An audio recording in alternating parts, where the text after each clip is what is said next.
I still remember every detail of the day the world ended. The war with the humans had been the longest and bitterest in our history. By the time it was over, our fleets were shattered, and half our colonies lay in ruin. But on our homeworld, beloved Tyrex, we saw none of that firsthand. The fighting was always distant, somewhere far across the stars. We noticed the trade convoys from the outer colonies growing fewer. We saw the couriers delivering condolences to families whose sons and daughters had fallen at the front. Yet that was war, and war had always been our way. We were a martial people born to fight, forged to defend our place among the stars. The battles never reached Tyrax itself. Life went on much as it always had, and we took comfort in the belief that war would forever remain beyond the horizon. The docks above our world grew emptier, 9 of every 10 berths abandoned, and the number of grieving households multiplied until everyone knew someone who had died, or vanished, or been taken captive. Still, not one of us imagined we could lose. There were always hard times in war, but hardship was when we shined brightest. When struck down, we rose stronger. If the enemy hit us hard, we hit back harder. That was the Tyrian way, and victory, though delayed, would only taste sweeter for the struggle. We never backed down. We never gave up, and we certainly did not make peace with humans. So when our government announced we were to surrender, disbelief swept across the planet. It had to be a mistake. Perhaps a classified worst-case scenario had been leaked, or a clerk had mistyped a dispatch. Maybe, we thought, the message was meant to say the humans were surrendering Gorels, that our communications had been sabotaged by the enemy. But as the day went on, confirmation after confirmation poured in. There was no misunderstanding. Our leaders had concluded that the war was lost, and we were to surrender to humanity. The hours that followed were unreal. Work stopped. Schools emptied. People wandered the streets in silence, stunned, uncertain what to do or believe. How could this be happening? In 1,000 years and 100 wars, we had never surrendered. Our military was the pride of the galaxy, and the conflict with the humans had begun so well. Our first strike had annihilated an entire human fleet. We had seized their nearest colonies before they could rally. Every advantage had been ours. And besides, these were humans, our mortal enemies. They had armed the Revan during our war with them, pushed their colonies deeper into our territory, and spread their corruption like a disease. They were a greedy, violent species, takers of all things, destroyers of all they could not claim. To yield to such creatures was unthinkable, but denial could not outlast truth. As the reality of defeat settled in, fear took its place. The government spoke of the coming human occupation forces. Everyone knew what that meant. We had all heard the stories: mass executions, forced labor, torture, entire populations purged. Whispers spread of even worse things, too dreadful to repeat. Some chose to end their lives before the first human ship even arrived. Better an honorable death than a slow one in chains. The government condemned these acts, urging us to endure the unendurable for the sake of future generations. Most debate, though many quietly wondered why we should still heed a government that had already surrendered our world. Those who questioned too loudly were imprisoned. Across Tyrax, everything felt as though it were coming apart. Sporadic protests flared, soldiers and civilians alike, demanding that the fight continue no matter the cost, but they were swiftly suppressed. Loyal troops had already been stationed in key positions. The rest of us could only watch and wait. It was perhaps a month after the surrender was announced when the final message came. The human fleet would arrive in orbit. The next day, there was no panic left in us. By then, only resignation. If this was truly the end, then we would face it with the courage of our ancestors. Tyrians always did. That night, many said their final goodbyes. Tomorrow, the sky itself would no longer belong to us. That night, most people locked themselves away in their apartments, waiting in silence and fear. Some prayed, others drank, and many simply sat, trying to make sense of their lives before the human death squads arrived. A few of us couldn't look away. We gathered on rooftops and balconies, staring through telescopes as the human fleet arrived in orbit over Tyrax. Their battleships, weren't much larger than ours, but there were so many of them. I counted twice as many vessels as our greatest fleet had ever fielded, and this was after 4 years of unrelenting war. It hit me then that they must have had other fleets too scattered across our conquered worlds, enforcing their will, hunting down what was left of our once mighty navy. At last, we understood how we had lost, not through treachery or luck, but sheer, crushing power. Understanding it didn't help. The official surrender took place aboard the enemy flagship, in the hollowed-out bay of what had once been a fighter hangar. It was broadcast live to every screen on tier. We expected humiliation, our leaders, dragged before human commanders, forced to grovel, to apologize for daring to resist a superior species, to swear eternal obedience. That was how we treated our defeated foes, after all. If the victors were feeling merciful, the conquered might be spared. But that wasn't he. What happened? Our delegation was handed a pen and a single sheet of parchment. The transmission flickered briefly as a government announcer explained that this paper contained the terms of surrender. Besignin it our leader's hand. Through them, all of Tyrian space would recognize its legality. A strange ritual, we thought. Primitive, even.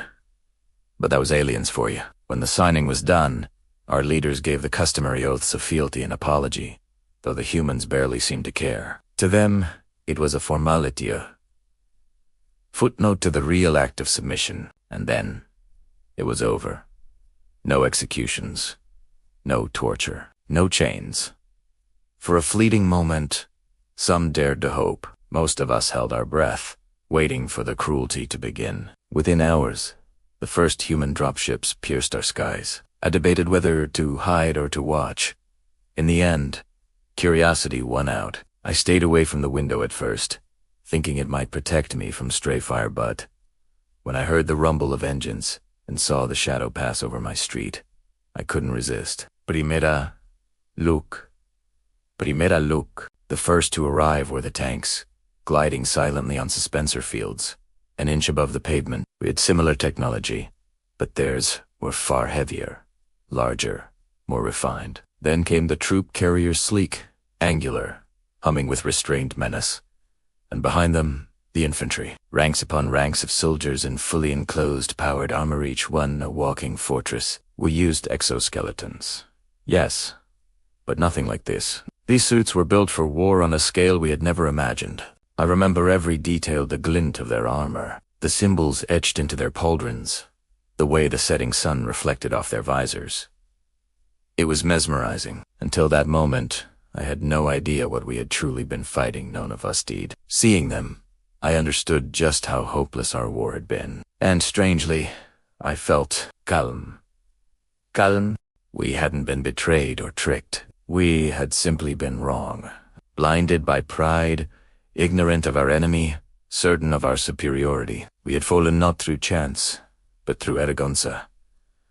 Cosmic lesson written in fire and steel. As I watched, lost in thought, something happened that I will never forget. Across the street, a small child, a toddler barely steady on her feet, wandered out from the atrium of an apartment building and into the path of the advancing column. I froze. Her white dress fluttered in the breeze, and I expected to see her gunned down or crushed beneath those armored boots. Instead, one of the soldiers broke formation. He stooped, scooping her up with astonishing gentleness, then carried her back to the building's portico. He reached into a pouch, pulled something out, and handed it to her. I couldn't see what it was until she unwrapped it. It was food. He had given her food. Then, without a word, he turned and jogged back to his place in the column, the thud of his armor echoing down the street. The little girl just watched him go, curious, unafraid, before someone rushed out and pulled her back inside, and the humans marched on. That was my first glimpse of a truth I hadn't dared to imagine. Maybe this wasn't the nightmare we had been told to expect. Before the landing, I had wondered whether it would be better to die quickly in the purges or live long enough to see our world crushed beneath human rule. But now, I wasn't so sure. There had been no executions at the surrender. And now, no massacre in the streets. Perhaps the stories from the outer colonies had been exaggerated. Perhaps the things we'd been told about human cruelty weren't the full truth. As the sun set on the day of our surrender, the day our world was supposed to end, I began to wonder if, somehow, it hadn't.